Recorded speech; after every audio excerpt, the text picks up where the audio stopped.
New York woman to burn my coal and wood.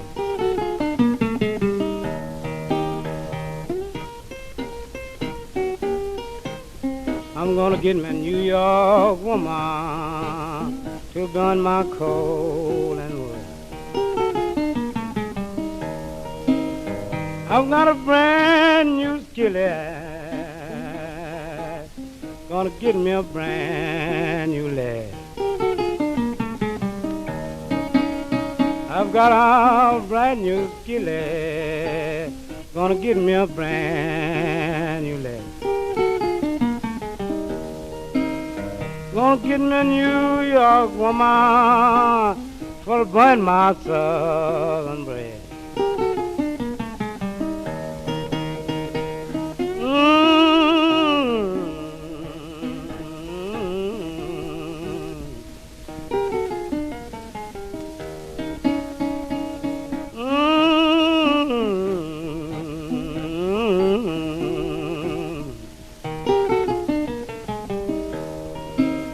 Gonna get me a New York woman for to burn my southern bread. Now, Lordy Jimmy, what am I to do? Oh, Lordy Jimmy, what am I to do? Trying to make some money for the branch back home to you.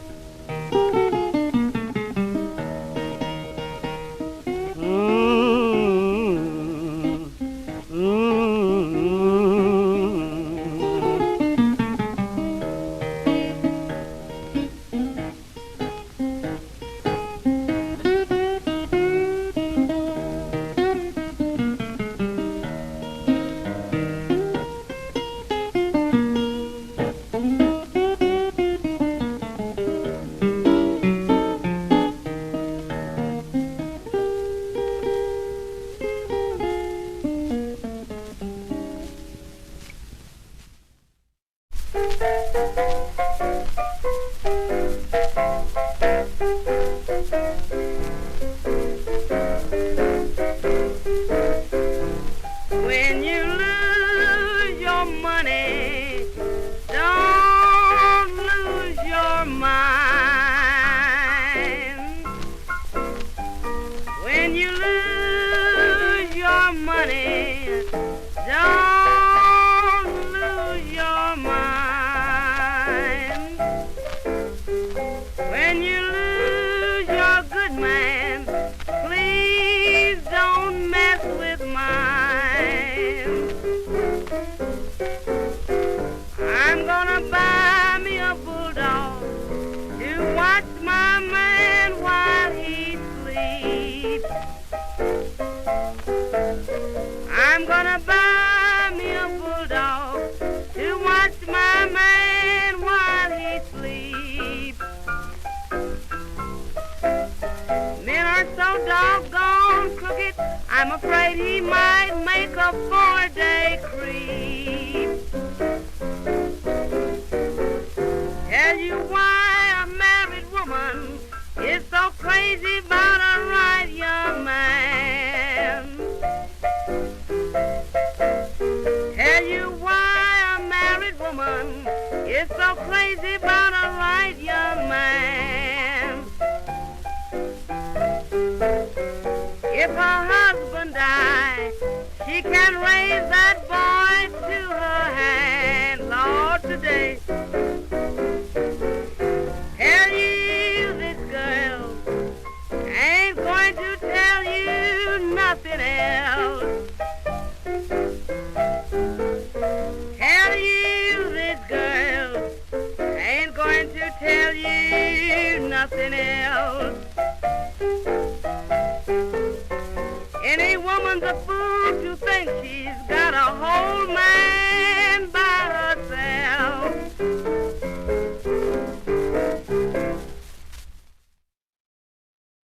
People who entertain us, for them it's a job that goes on all day long. Even when the two dancing Nicholas brothers are taking a walk through London, they're working out new steps to entertain you. We met them on the steps of the monument. They just thought of a new routine, and they couldn't wait to try it out.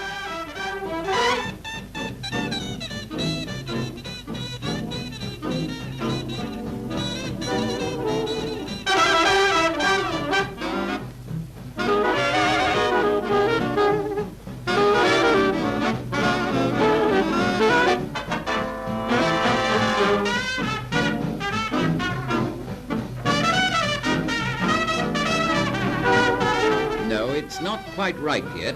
Wouldn't it be better if you did your solo first, then I'll come in? We'll use the whole lot of steps. Anyway, let's try it.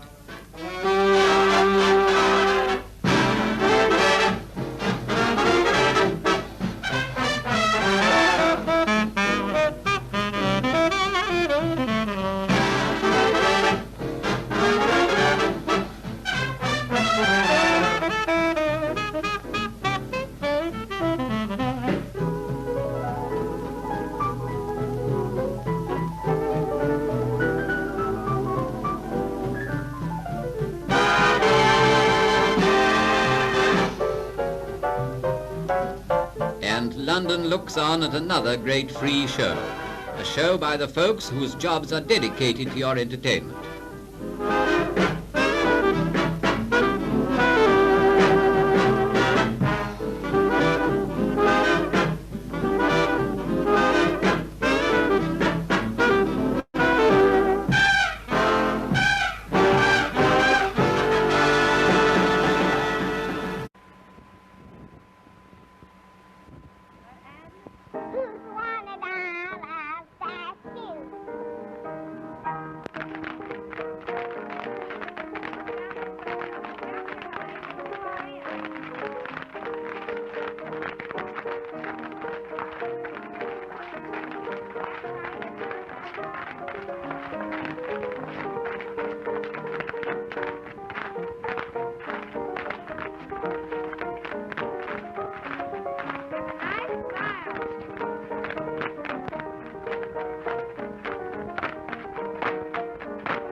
If you ever want to make Broadway, you'll have to work together.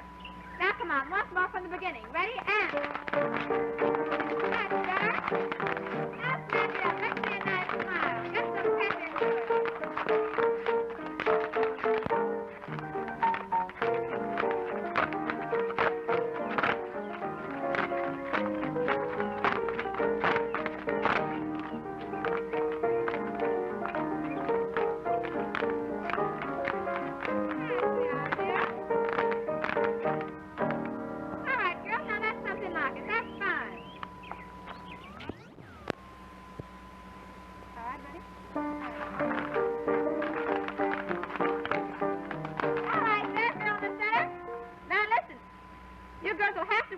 If you ever want to make Broadway. Now snap into it. Let's get going. Once more. Ready? And...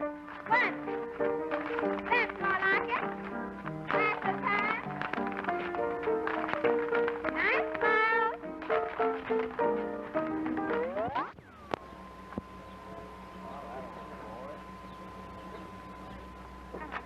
Now listen, girls. If you ever want to make Broadway, you'll have to snap into it and work together. Now let's take it again from the beginning. All right, ready? And... One. That's something like it. Now work together. That's the time.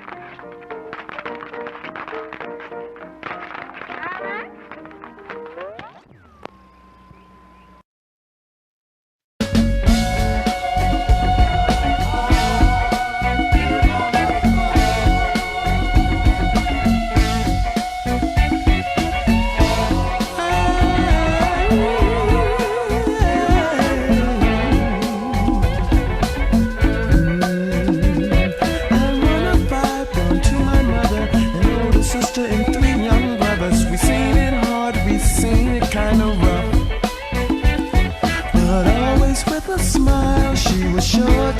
tried to hide the fact from us that life was really tough.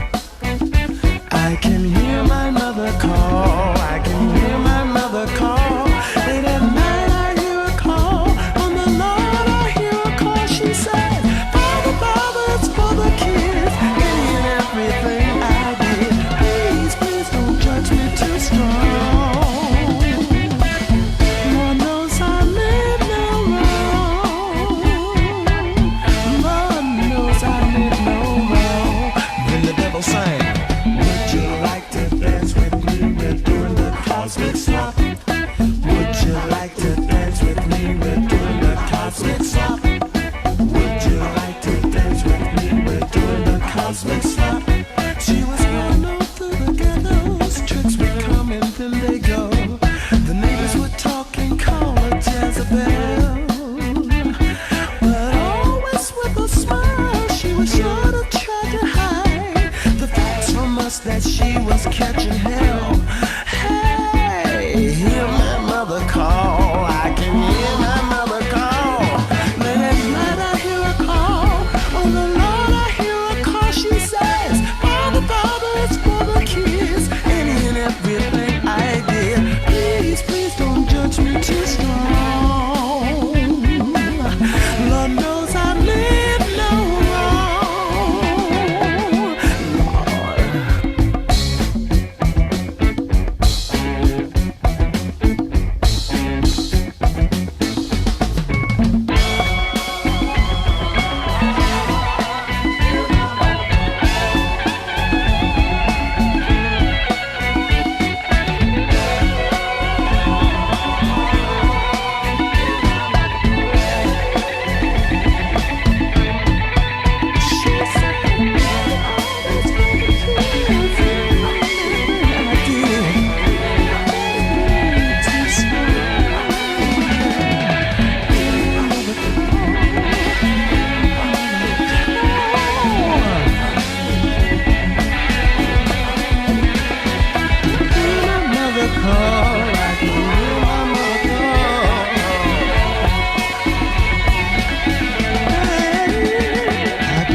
Good evening and welcome back to Tap History Nights. That was George Clinton and Parliament Funkadelic. And I just love this. Hello. I think it's funny to imagine that some of these videos that we've been watching from the 20s, the 30s and the 40s in variety shows in the day were probably as crazy as this. Despite the seeming smoothness and suaveness often in them, but there was a lot of madness in some of these acts. Well, tonight we're going to be talking about some of the duos, trios, and team acts that made appearances during the heyday of tap dance and live entertainment from the early 1900s to about 1950 or so. Thank you guys for coming again, for joining us. Yeah, I don't know what time it is for everyone, but here it's, I traveled back to the swamp in New Orleans. I kind of liked it here, so I thought I'd return, but it's been nice weather today. And yes, how's everyone doing? Nice, nice. Cool. Well, yeah, let's dive in, I think. There's so many acts from this time, and I've chosen just a handful, and again, we'll see how many we get through. And it's amazing how quickly these things cycle through YouTube, because a lot I remember and disappear and come back some years later, or new ones are always arriving too. So it's always nice to peruse the interwebs and see what arrives. And speaking of, something arrived in the mail for me today. I was very happy. Sunshine. Oh no, it's invisible in the swamp here. That didn't work very well. Maybe this one? No, well, it's a partially invisible book. But it's Jazz Dance, Marshall and James Stearns, which was the first history book written on tap dance. And I didn't know it's from a library somewhere in the States, and it's actually the first printing of it. I just realized, because I had it years ago, but the cover's all different and very textural. So I'm quite excited to read this again, because it's been a long time. My copy's actually with a good friend of mine in Canada, two good friends, Travis Knights and Tanya Knights, also now in their basement. I'm sure he's putting it to good use. But yes, it's all the way in Canada. But yes, definitely check out Travis Knights' Tap Love Tour. He has some amazing podcasts and interviews with tap dancers of all generations. A lot of stuff on there. He's been doing some serious good work with this stuff. So I've prepared some videos. The first we're going to watch this evening is by the Three Dukes, and I just came across this on YouTube. I'd never seen footage of them. I'd only heard of Leslie Bubba Gaines, who was one of the copaesthetics who we talked about last week, maybe. I'm trying to figure out if he's performing with these three, because he was well known for doing a jump rope routine, which one of them does, but it doesn't look like Leslie Bubba Gaines. So I don't know, maybe someone knows. But let's check it out anyway. This is them with the Mills Blue Rhythm Band in the year 1934. The Three Dukes.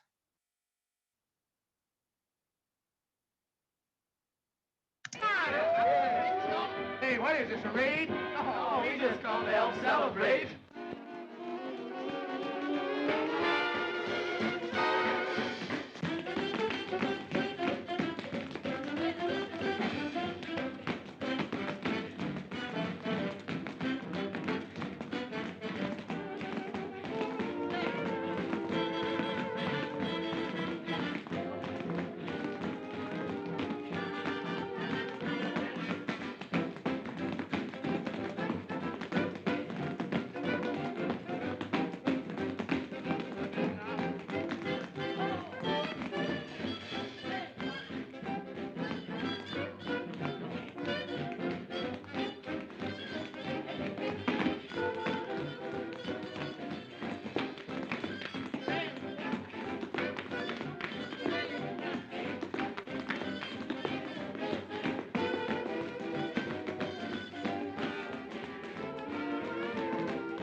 Jenny, look, there's a good number. Look at Duke, how he's...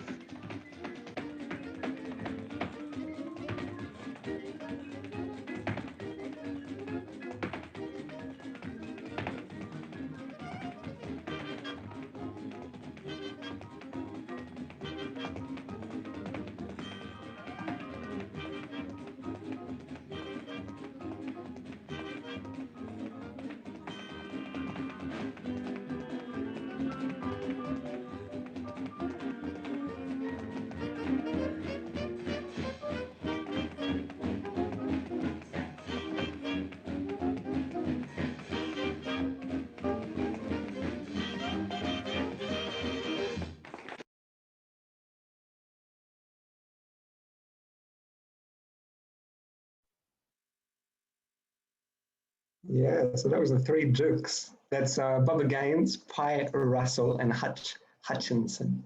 And they toured for many, many years as the Three Dukes. And Yes, the rock dance. Apparently, and they took it very seriously. Like they wanted to appear very suave and elegant whilst jumping rope, which is, I'm sure, not the easiest thing to do at all. I have a feeling it's Hutch Hutchinson's actually doing the jump rope, because I read that he taught this to Bubba Gaines, who you see in some like much later videos of him dancing. But to me, it doesn't look like Bubba Gaines with the jump rope, but I'm not entirely sure. But yes, this is them. And Bubba Gaines himself, he was dancing till like, I don't know, into his 70s, late 70s probably, and still working, doing, after the Second World War, he continued being as a solo act when not so many others managed to continue if they already had a partnership or they were in a team. Many found other work, but Bubba Gaines was one of the few who started a solo act, started arranging. He played the trumpet very well and performed in nightclubs and things, doing comedy and dancing and all sorts of stuff. And was one of the copacetic. So that was the three Dukes. And what else? Next up, we have another duo called Stump and Stumpy, one of my favorites. And Harold Stumpy Cromer was around until quite recently. Lovely man, and so kind. He was around the tap festival scene for many, many years. And would kind of like hobble around and make jokes non-stop, and was always wearing his sailor hat. But he was part of this duo, Stump and Stumpy. But there was also another Stumpy before, or also kind of during, while he was in this team, which I think was maybe also kind of usual practice. The teams would sometimes rotate members or substitute people in and out. So this first one we're going to see of Stump and Stumpy is actually with Eddie Hartman, not with Harold Cromer. But it is with James Stump Cross of Stump and Stumpy. But you'll see them kind of what they would do in one of their regular acts, which most of these are taken from shorts that were made during these decades, which were, I don't know, between like 10, 15 minutes long, just short kind of musical videos. But very often it's what they were doing on vaudeville as part of their act for variety shows, just put straight on camera, which is kind of amazing. So yeah, let's check it out. This is Stump and Stumpy.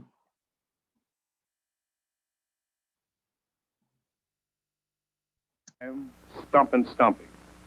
A very fine team, a little different, because one's about here and one's about here.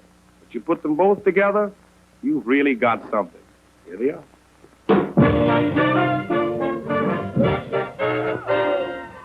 If you rhythm bend your arm and you like it nice and jumpy, how to do? I'm Stump, and we've got swing to tell. If you think of off the party and you like your rhythm story, till it makes you rock the party, we've got swing to tell. Why rhythm is really what you need. Players and kids with credit. If you buy from me, video big talent, we will swing, but not for credit. There ain't no telling, but I'm gonna buy it, stop, get the talent. So I can start your finger talent. So I got swing in here, all right.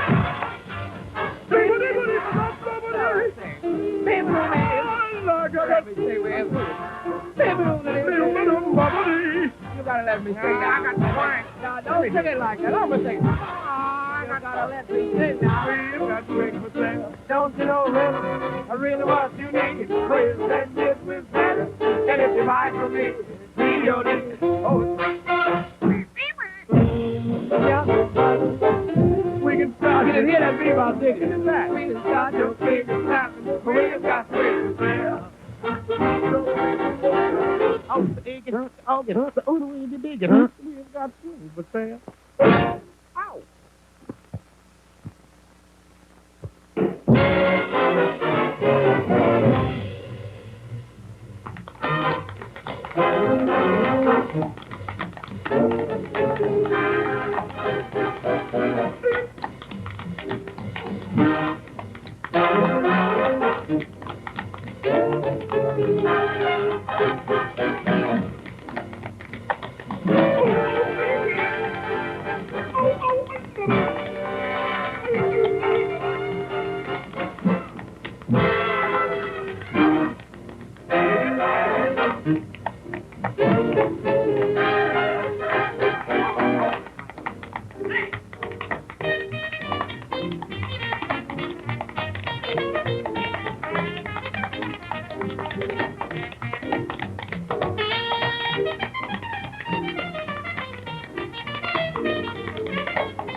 That was Stump and Stumpy, Eddie Hartman and James Stump Cross. Yeah, hilarious. A bunch of stuff mixed in, like a lot of the ways they were using this physical comedy was very of the time. And a lot of this stuff is very not okay nowadays with certain ways they were using their faces. But I mean, it's how people did then, but it's really directly from minstrelsy, a lot of these expressions. You see James Stump Cross doing the mugging and things like the all these kind of different facial expressions, which yeah, a whole mess of things. But I mean, they were just absolutely brilliant at what they did and mixed this popular entertainment of the day into their own act and created this. And they're also mean dancers. But a lot of these performers of this time wouldn't necessarily consider themselves a tap dancer. There were just probably a handful of these. I think for the majority, they were entertainers and they did whatever that took. And it was often multiple things, a lot of things. So yeah, that was Stump and Stumpy. I have one more of Stump and Stumpy that might be nice to watch. Not the best quality, I'm afraid, but I really like this one. Some years ago with Tapestry Dance Company in Austin, Texas, we recreated this for a show, and I was in like the second cast, so I got to play Harold Cromer's part, who you'll see in this, dressed as a lady. He comes out and does a little piece with James Stump Cross, who we saw just before. And yes, we should just watch it. But yeah, I had to try and learn to do the splits just for this show, and it did not go amazingly. Before me was Jason Janis, actually, who played Harold Cromer's part. And I saw the video. He did it really nicely, these like spins and splits. Me, not so much. Here we go, Stump and Stumpy. This is from 1943. It's called This Is the Army. All right, next number on stage. Johnny, that's the music? Yeah, thanks.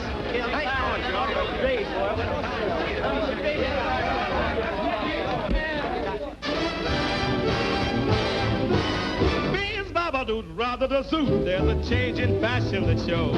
In those Lennox Avenue clothes, Mr. Dude has disappeared with his flashy tie. You'll see in the Harlem Esquire what the well-dressed man will desire when he's strutting down the street with his sweetie pie. Suntan, shade of cream, or an olive drab color scheme. That's what the well-dressed man in Harlem will wear. Dressed up in ODs with a tin hat for overseas. That's what the well-dressed man in Harlem will wear. Top hat, white tie, and tails no more.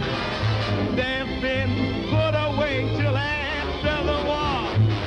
If you want to know, take a look at Brown Bomber Joe. That's what the well-dressed man in Harlem will wear.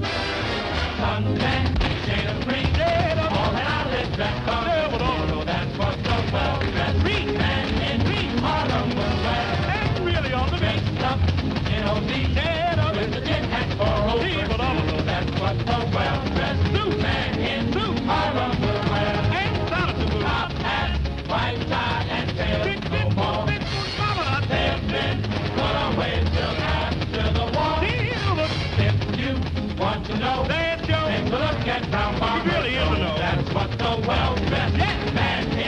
Harlem will wear. All right.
Yeah, that was from This Is the Army, 1943.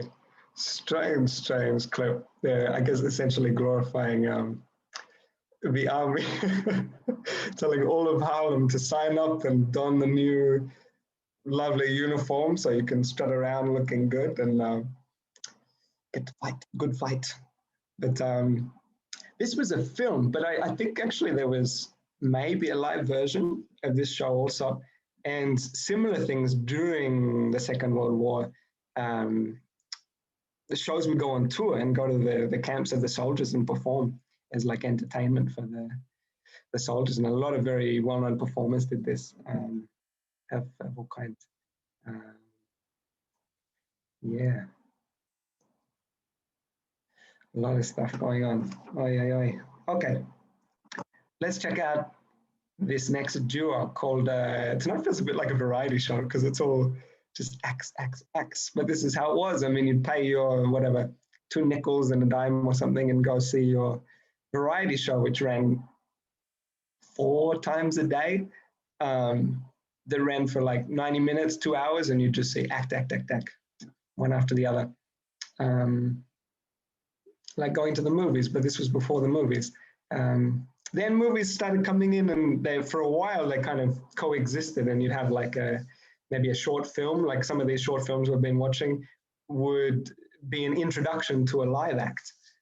And then it slowly transformed to the point where the films became the main act and the live acts became the supporting thing for the films. Until the theaters were transformed into cinemas, and then they were just pure cinemas, which is lovely for the moviegoers, but less so for the live entertainers, unfortunately. But who knows, there may be a resurgence. So this next one is by two lovely ladies named Ruth and Louise Edwards, otherwise known as the Edwards sisters. And there's only one video that I know of these two dancing, and this is with Duke Ellington's band. I don't know from what year. Well, but they're from Chicago and dance with most of the big, well-known big bands, Duke Ellington, Fletcher Henderson, Jane Krupa, touring with these bands all the time. And apparently their mother always went on tour with them too. So they could have been quite young, even in this, we're not really sure. Also not unusual, often people were, younger than you think when they're performing this. So please enjoy this from 1949, the Edwards sisters.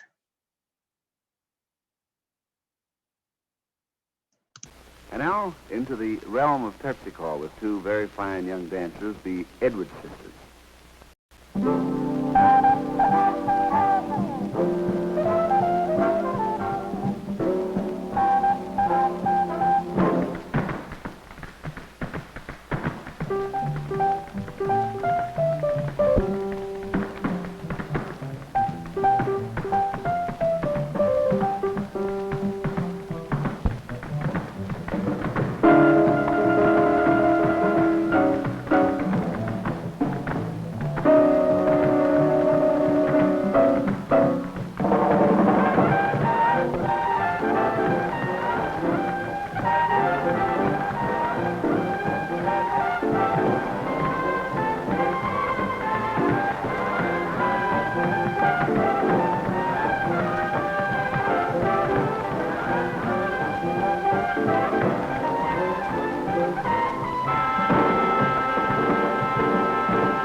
Yeah, just a short one. I wish there was more footage of these ladies dancing.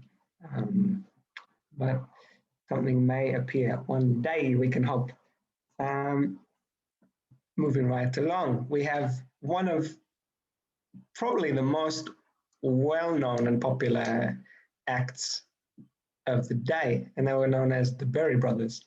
Very famous for their flash dancing and for their acrobatics, as well as their dancing in general. But they worked a lot with canes, a lot with, yes, this kind of being flash dancing just simply means often a lot of flashy dancing, doing acrobatics, doing flips, doing spins, often dancing very fast. But as you'll see, the Berry Brothers were pretty versatile in the kind of things they were doing. So this is from another short called Boarding House Blues. Super nice, from 1948. Let's check it out.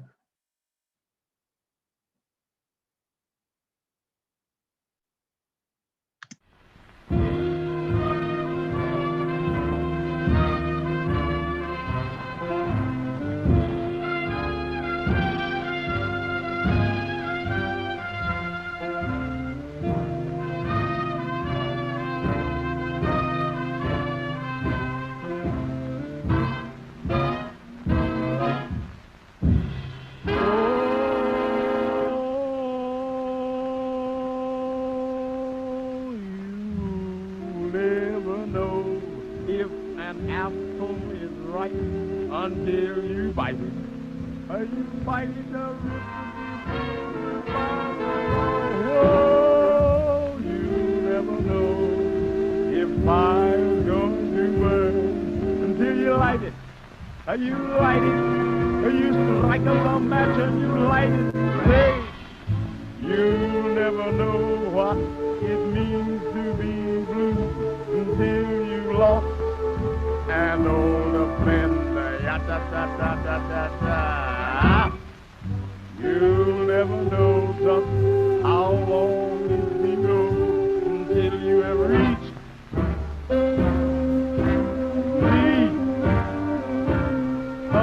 until you are reached the end.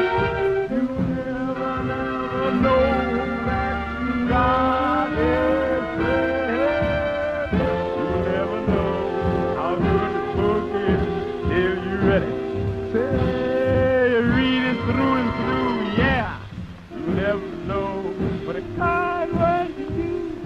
said it, and he said it, and he just said, yeah, you and I could find romance, but honey, tell you, take that chance.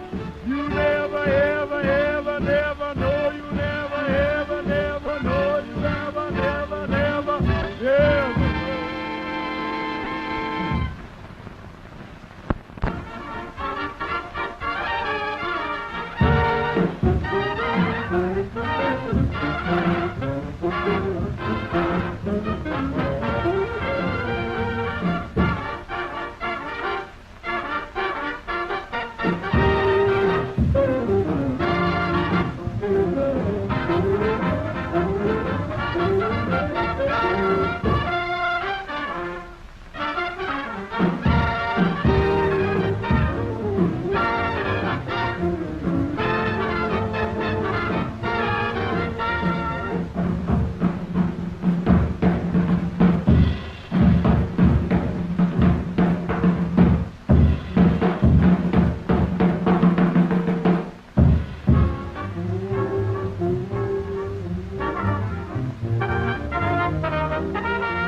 That was the Birdie Brothers. They have, there's a few of their acts up on YouTube that are beautiful. One I absolutely love where they jump off of a balcony down a staircase all into the splits, just as you think they've finished the routine. They're just, just so good. Yeah. And really, there's so many of these acts that are just names that there is not video of, which is really a shame. And we just hear stories. I mean, Jazz Dance of Marshall and Gene Stearns is a great place to read a little bit of what they kind of might have been like. Rusty Frank has a lovely book called Tap Dancers and Their Stories. What else? There's a few out there. I can't think off the top of my head. But yeah, let's move right along. Another duo called Slip and Slide. This is from the year 1954. And I know nothing about this too, other than their name. But this is a great video from another short called From Burlesque in Harlem. Please enjoy. And now, ladies and gentlemen, meet those two renowned personalities of dance, Slip and Slide.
There was Slip and Slide from 1954.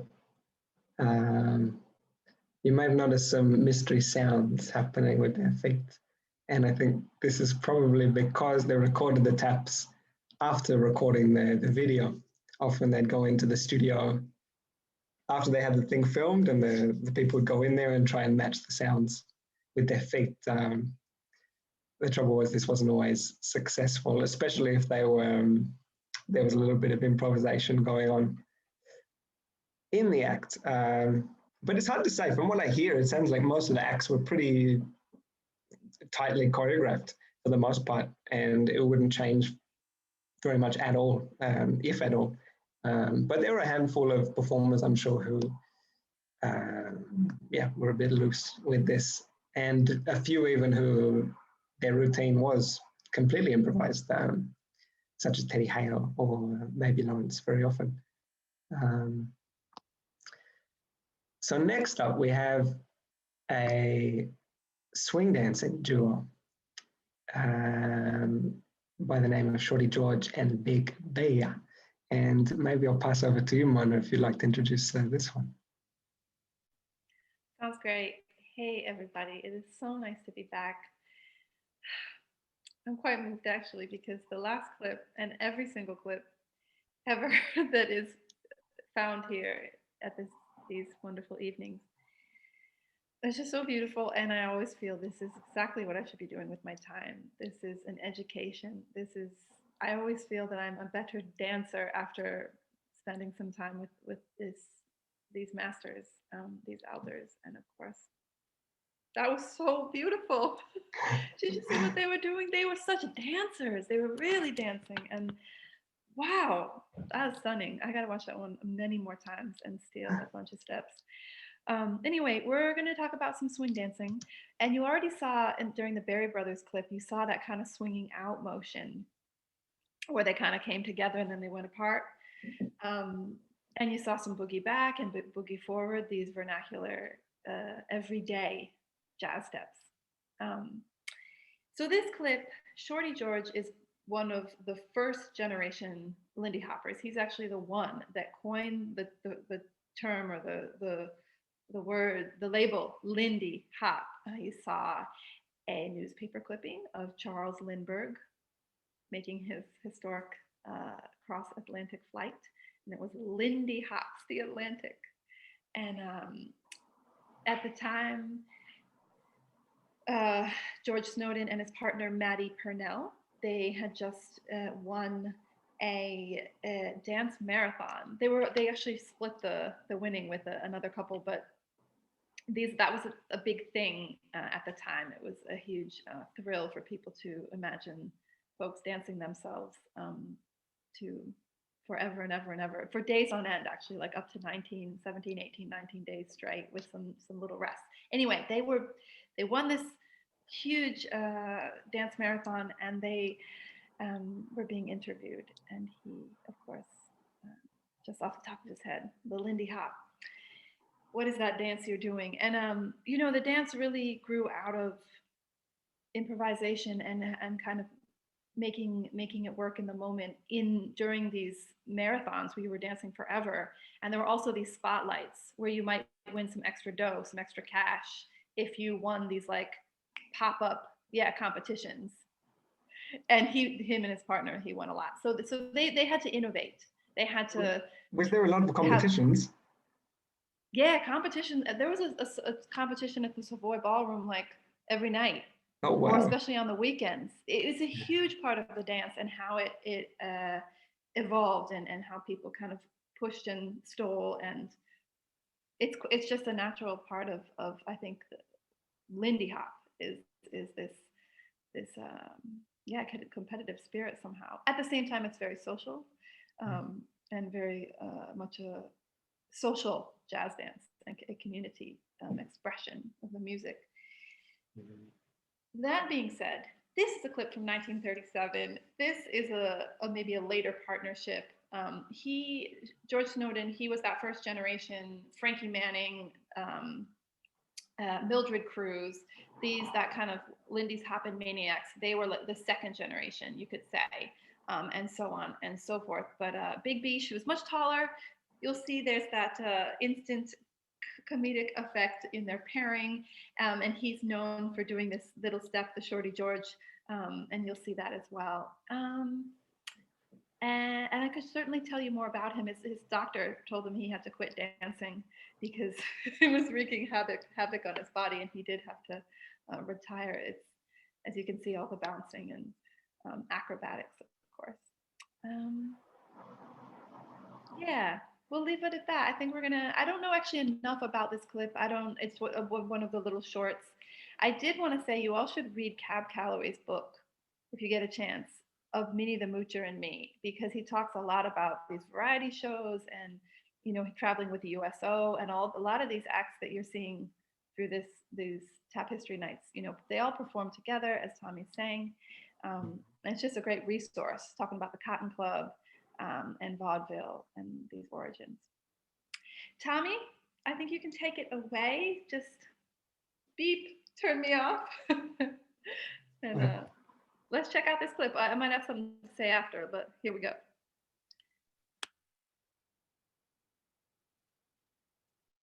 To the chord, the rhythm for your choice? I like them small, Judge, Your Honor, and the other reason is...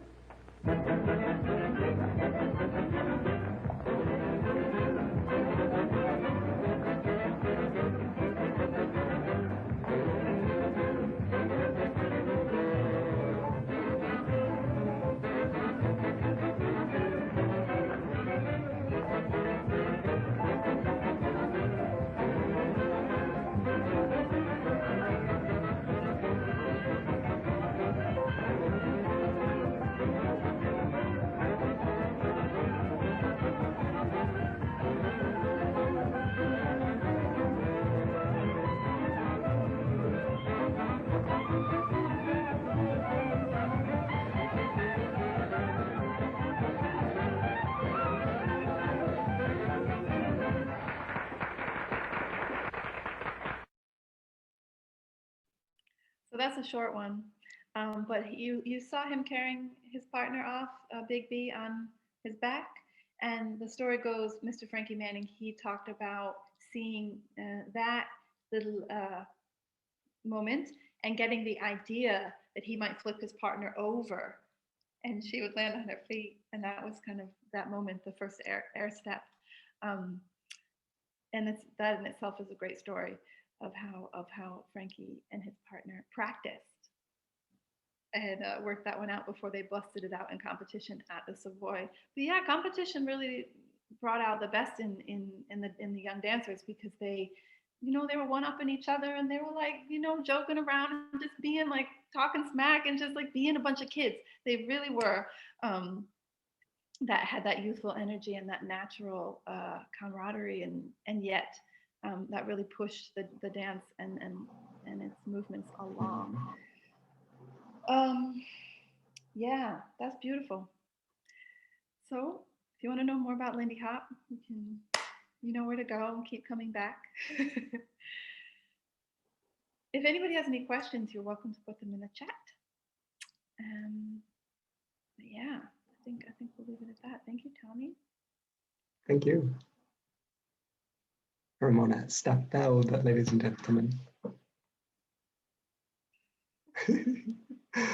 Yeah. So.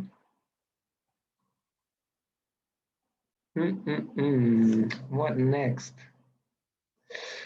Still many.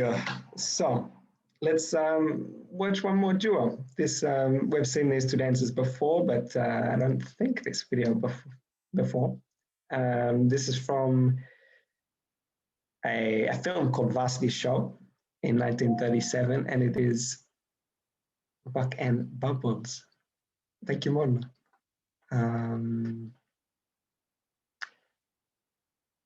And yes, we'll see them do their thing. Buck, otherwise known as Ford Lee Washington, piano player, played with a lot of the well-known musicians of the day and also recorded with many of them. And these guys were touring since they were children, just about, with a producer named Nat Nazarov, who managed a lot of different acts, and they stuck with them for many, many years. Yeah. Enjoy. This one's super nice. Buck and Bubbles. Here we go. You said it, 'cause love is on tonight. Yeah.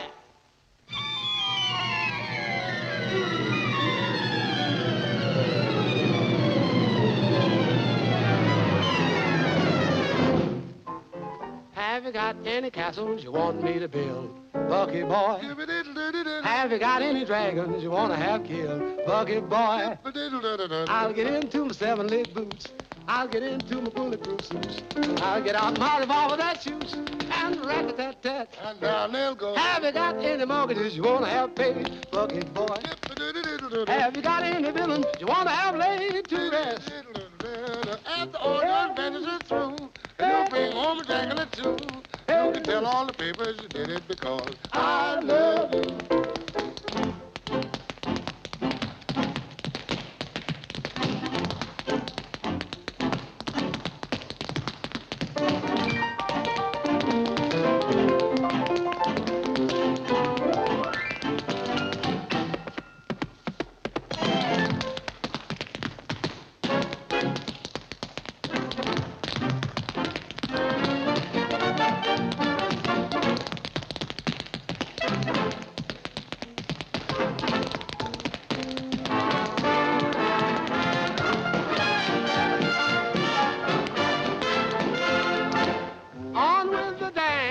Let the melody be mellow. Let it rain a spell over you and me. On with the dance.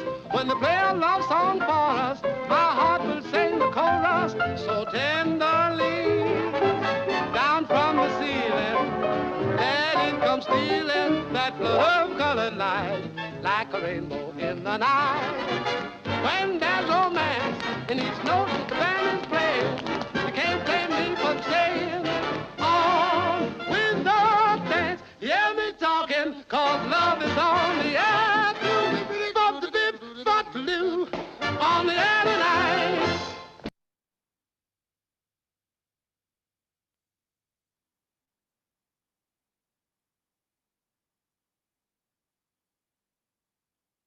That was Buck and Bubbles and Varsity Show.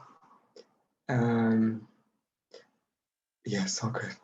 And I should say they were, well, I mean, a lot of these guys, but especially Buck and Bubbles were probably one of the most popular acts amongst both black and white audiences in the day, from like early, probably like 1910, for decades and decades. They were performing non-stop touring on these theatre circuits, of which there were quite a few. There was like one specifically for black artists called TOBA.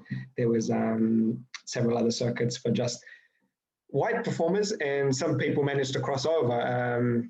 Usually if their skin was more pale, they could pass as a white dancer and would get to go on these other circuits. But Buck and Bubbles were welcome on both circuits, just because they were so popular and so incredible at what they did. But yes, they were crazy times.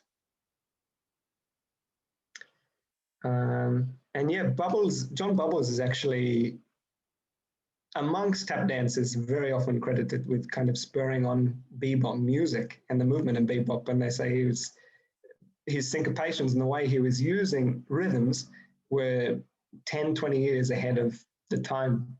The way he was like shaping sounds and stretching and bending across bars was really not like anything that was happening in the music at the time. And at least the story goes, a lot of drummers took inspiration from this and started changing the way they were playing, which in turn influenced the other rhythm players and the horn players. And then it all came bebop one day. But that's the story, at least. But listening to the way John Bubbles dances, it's I kind of believe it. It's beautiful, beautiful dancer. And yeah, there's some other wonderful videos of him on YouTube. It's so clear with his sounds. But yes, John Bubbles. So next up, we have another duo called, well, at some points they were also a trio, but I think they began as a duo called the Condos Brothers. And they began as Frank and Nick, Frank being the older one. Many years later, or some years later, Steve, their younger brother, took over for Frank. And Frank kind of taught them or helped them and showed them what he knew. It was apparently had quite a strict way of being and whipped them into shape. But yes, they were very, very popular dancers, and amongst some of the few white entertainers who were very popular with black entertainers as well. They were respected on both sides. And yes, as we'll see. And in this particular video, it is definitely not culturally appropriate in the slightest. I should preface this with, which you'll see in their costume. So maybe I should give a disclaimer. If you are a First Nations person of North America, this may be not so nice, but we're watching it purely for dance aesthetic and the way they approach this piece, because their tap dancing is incredible. And for a while, this video like circulated. People were trying to steal steps from this particular piece because it's wild.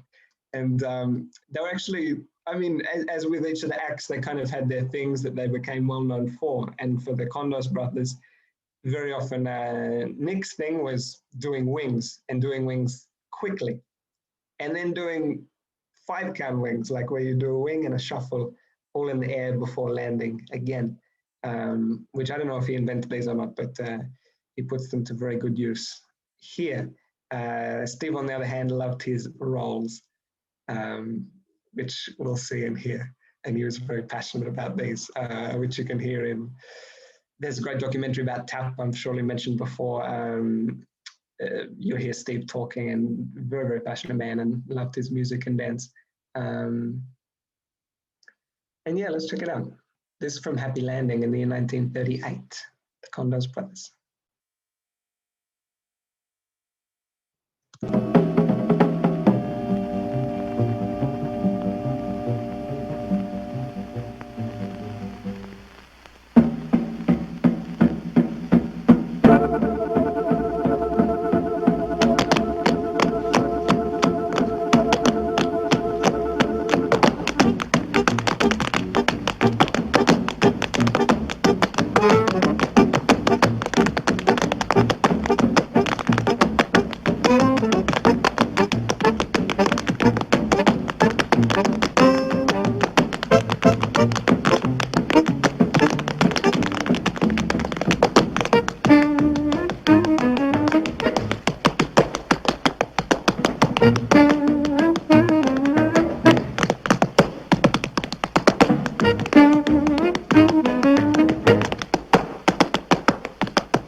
There was the Converse brothers.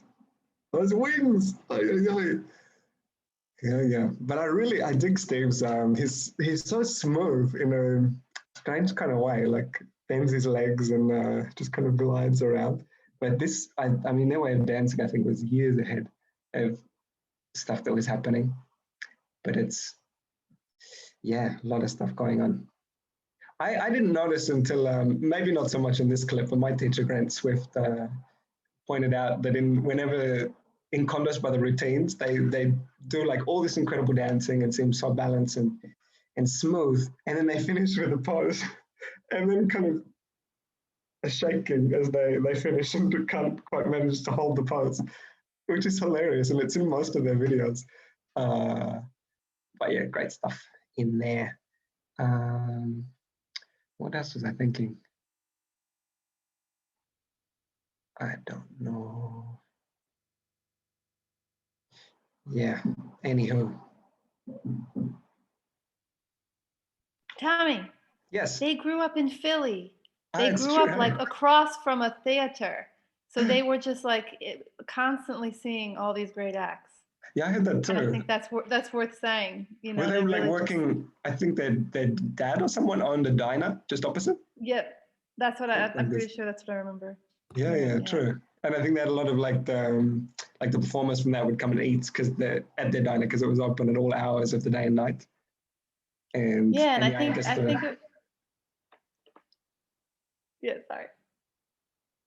Oh, sorry. But I think they were exposed to both black and white, as you said, artists. Yeah. And I think that was their neighborhood or their environment was pretty mixed race. So Yeah, Steve was always very vocal about that and really respected black artists.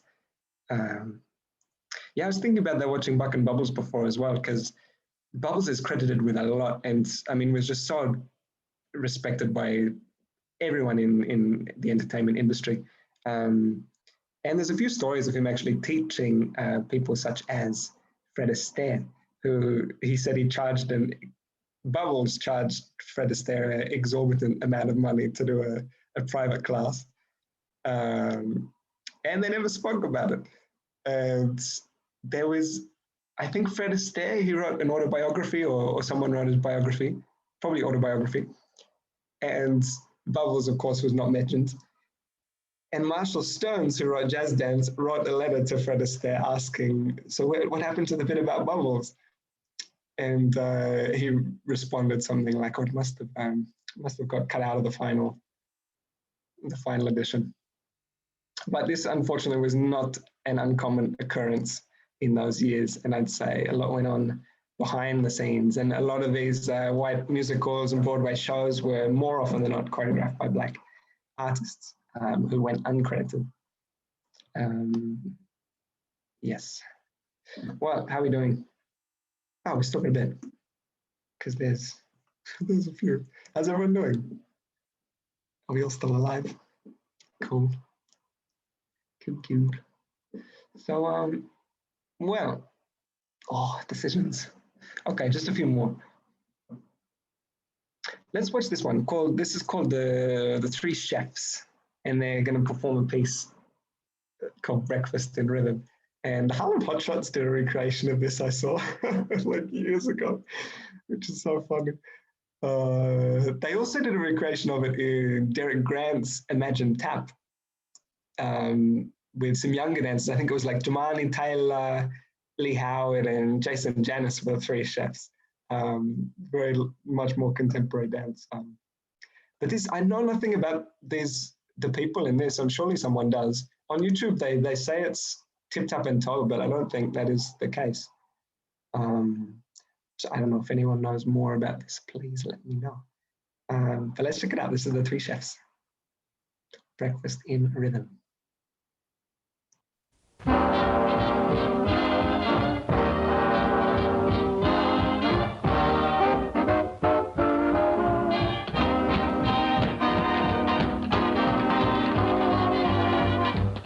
Now listen, folks, about once a year, we try to create a new idea.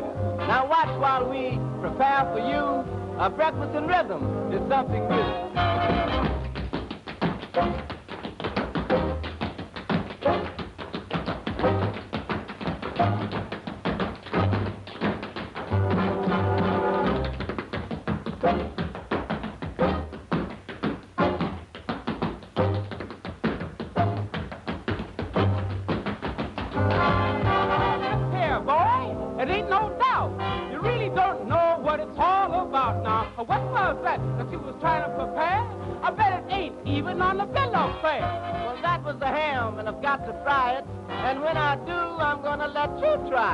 Another thing, I did the best I knew. Now I feel so hot. Let's see what you can do.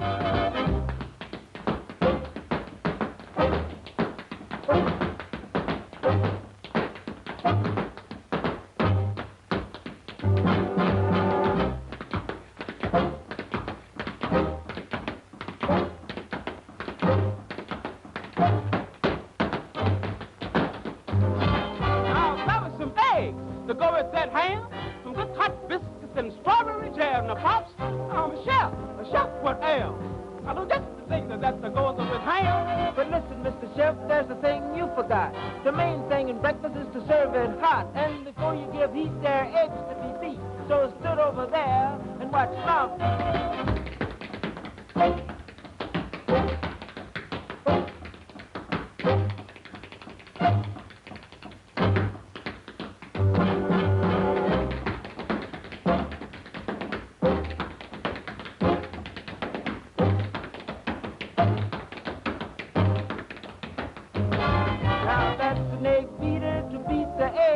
I made it with my little bow leg.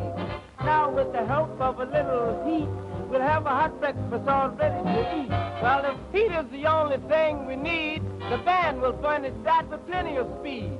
Before we sit down to have a bite, we'll show you how to wake up an appetite.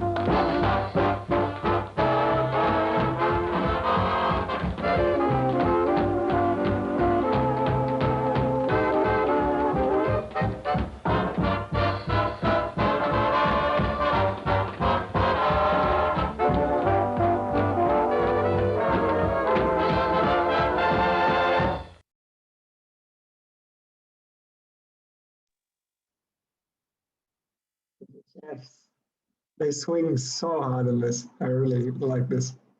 But yes, those costumes, oh, as always. But it's yes, such as it was. If more likely than not, it was a white producer, and if they can cast the black performers as chefs or butlers, they will do so. Such was the case with this, but I think even with that, you just see how smooth they are singing this song. And I mean, it makes me think of, I heard stories of like in the early days of tap dance, often in pubs or this kind of setting, there were competitions where people would put a glass of water or a glass of beer on their head and have to dance, tap dance. And the first person to spill it would lose this particular cutting contest. I don't know if it's true or not, but there is a particular smoothness about a lot of these dances from these decades. which is really striking. And I mean, you see it in the old timers as well, just the way they move through space has such a beautiful quality to it. That's really different now. And I don't know what's happened. Times are changing. I guess they're always changing. But it's impressive that, yeah, I don't know, that these women and men who performed all their lives of being 80, 90 years old and still dancing had this particular, I don't know, something about it. Well, just a couple more, I think, and then we shall say good evening. Let's check out this is a duo named Pops and Louie, which I can only find this one video, and surely there's more, but they get mentioned a lot by other performers at the time, and were, I think, also one of like the most popular and famous of the day, and danced for many, many years. They started with a group called the Whitman Sisters, who became quite famous in the early 1900s, and also they were like vaudeville royalty, and that was a troupe of sisters who put together a show, and as they grew older, they'd if they met children or talented young people that they saw in the cities where they were performing, they'd ask their parents if they could bring them along, and the answer very often was yes. And this is how people like Bunny Briggs started with the Whitman Sisters, and yeah, quite a few of dancers joined their troupe. But yes, they were super popular, this group. And Pops grew up doing this since a child, performing with them, and then later formed this duo known as Pops and Louie. And there's some stories that they kind of rivaled the Nicholas brothers in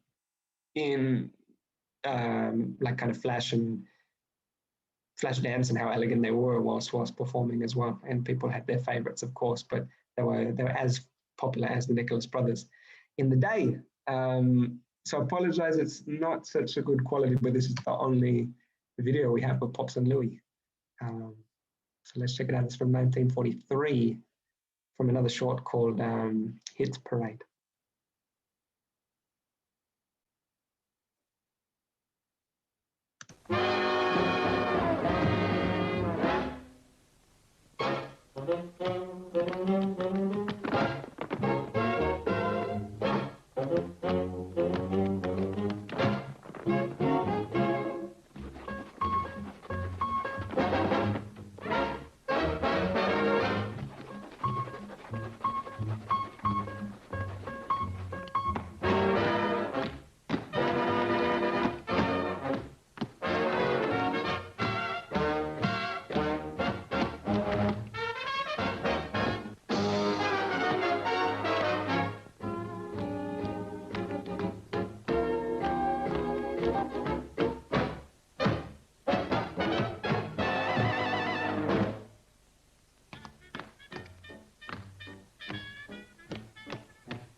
Absolutely, with some unreal acrobatics. Apparently, Pop's Albert Whitman is his name, but people thought he invented like a lot of acrobatic stuff that became like common steps in that day. I mean, if you could do them, this stuff was not easy. We just saw him like leap over a man. Crazy. And Lewis Williams is his partner in this. But they performed together for many, many years and were, yes, very well known. Yeah, who else? The Whitman sisters, for a long time they were touring. Groundhog apparently started with the Whitman sisters as well as a child, who also there's no footage of, but he's a bit of an enigma amongst tap dancers. Was out for blood very often, hunting down people, and wanted to challenge Chuck Green for many, many years. But he was a lot of tap dancers. Well, I don't know about favorite tap dancer, but they would say he could cut pretty much anyone, and he would go to sleep. Well, he said he would go to sleep listening to a metronome, coming up with as many different syncopations as he could before he fell asleep. I wish there was stuff of Groundhog, but he kind of disappeared. I don't know. There was one attempt at making a show around him by a dancer named Rhythm Red, who tried to organize a thing at the Village Gate, and the Joe Jones trio agreed to accompany them because they're all friends as well. Max Roach got involved, and they had a run before some days before the show, and everyone was a bit nervous to get on stage with Groundhog because he was so sharp, and they knew they were just going to get completely cut with his rhythm. And he started trading during the rehearsal with Joe Jones, who was on the drums, and Joe Jones gave up at some point and went and sat down, and so Max Roach came up and they started trading, and it just kept going and going and going. And so they decided that would be kind of the climax of the show the following evening or whenever it was. But yes, then the show came, and Groundhog didn't really perform, I think, so often at that point. But they managed to get Chuck Green to agree to come along, and Groundhog very much wanted to have a challenge with Chuck, but something went wrong. I don't remember, the bassist didn't arrive with a bass or something like this, and then there was a long wait before they were beginning, and there were all these well-known critics that they organized to come in the front row to kind of hopefully get Groundhog more well-known in the public eye. But then there was this long delay, and people started getting a bit drunk backstage, and Groundhog got quite drunk. And then the other challenge scene came along with Chuck Green, and it was just a disaster. But I think everyone was still very impressed with Groundhog's dancing, but didn't make the kind of impression they were looking for. I don't know what became of that afterwards, but it's the little we know of Groundhog. Other than that, he really impressed every tap dancer with his dancing. And he hated the name Groundhog. They think his name might have been Earl Basie, but no one really knows. So yeah, I think we might say good evening with one more video. Thank you all for coming again. Hope you've enjoyed this Tap History Nights. This has been the duos, trios, and group acts of the heyday of tap dance. And hopefully see you in 2 more weeks. I'll find a new theme for us, and we'll figure out something. Yeah, please donate if you feel. It's always appreciated. And thank you, Ramona, for helping this all happen.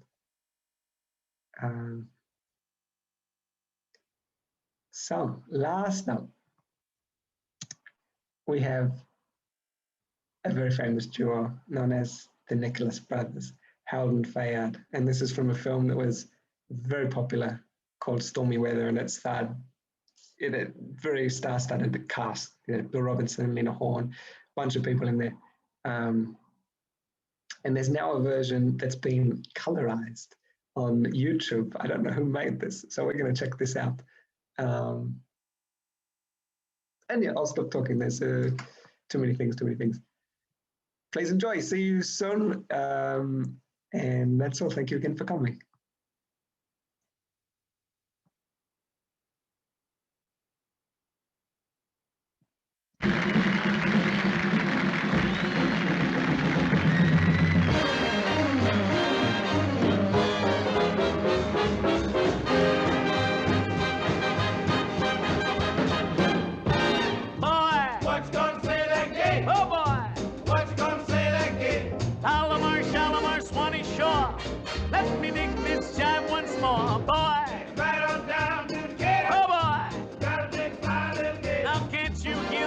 hep cats call. Come on, boys, let's have a ball. The jim jam jump it, the jumping jive makes you dig your jive on the mellow side. Hip hip, hip hip. The jim jam jump is a solid jive, makes you 9 foot tall when you're 4'5". Hip hip, hip hip. Now don't you be that inkaroo, get hip, come on, and then you follow through. You get your study full, you make up the jaunty jump like the gators do. Jim jam jump is a jumping jive, makes you like your eggs on the Jersey side. Hip hip, hip hip. The jim jam jumping jive makes you hep hep on the Mahala side. Boodly boodly boodly biddly bumpity goodly giddly bang bang bang tang da da. Now I've told you about the jumping jive. Jim jam jump the jumping jive. You got to dig this mellow jive. Yes, yes, you're digging on the mellow side. A boodly boodly boodly boy. A boodly boodly boy. A biddly biddly gay. Boodly giddly bumpity gaga. A boodly time boy. Going to ga going to bomb bomb see the lad the board.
Everybody dance!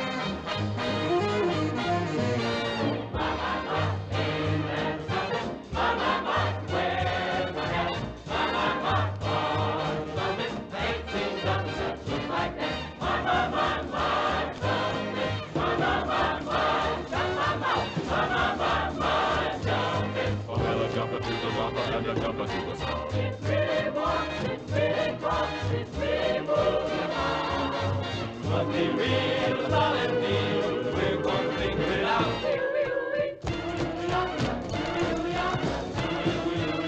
Oi, oi, oi, my, ain't that something? A sweetly boopty doodly up, you hear me shout. My, ain't that something to shout about?